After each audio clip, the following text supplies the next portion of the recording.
திண்டுக்கல் மாவட்டத்துல புதுசா வாங்கின காரை ஓட்டி பழக முயற்சி செஞ்ச விவசாயி ஒருத்தர் கார் ரிவர்ஸ் கியர்ல இயக்கப்பட்டதால கிணத்துக்குள்ள விழுந்து உயிரிழந்த சம்பவம் பெரும் சோகத்தை ஏற்படுத்தியிருக்கு.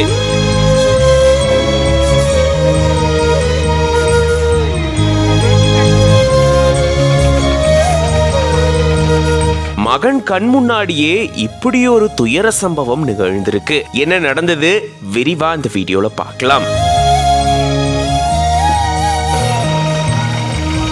திண்டுக்கல் மாவட்டம் வெள்ளோடு பகுதியை சேர்ந்தவர் 53 வயதான வெள்ளிமலை. இவருடைய மனைவி அஞ்சுகம். இந்த தம்பதிக்கு கௌசிக் மற்றும் ஆனந்த் அப்படின்ற 2 மகன்கள் இருக்காங்க. கௌசிக் படிச்சு முடிச்சுட்டு சென்னையில வேலை செஞ்சுட்டு வராரு. ஆனந்த் இப்போ கல்லூரி படிப்பை படிச்சுட்டு வராரு. வெள்ளிமலைக்கு கரடிப்பட்டி பகுதியில சொந்தமா தோட்டம் இருக்கு. இங்க கீரை விவசாயம் செஞ்சுட்டு வந்திருக்காரு. இந்த நிலையில தான் புதுசா வெள்ளிமலை ஒரு கார் வாங்கியிருந்திருக்காரு. அந்த கார் தோட்டத்துல நிறுத்தி வைக்கப்பட்டிருந்திருக்கு. அப்பதான் தன்னுடைய மகன் ஆனந்த் கிட்ட கார் ஓட்டி பழகிறதா சொல்லிட்டு அந்த காரை எடுத்திருந்திருக்காராம். ஆனா கார்ல ஏற்கனவே ரிவர்ஸ் கியர் இருந்ததா கூறப்படுது. அதை கவனிக்காம வெள்ளிமலை காரை இயக்குனதால பின்பக்கமா கார் நகர்ந்திருக்கு.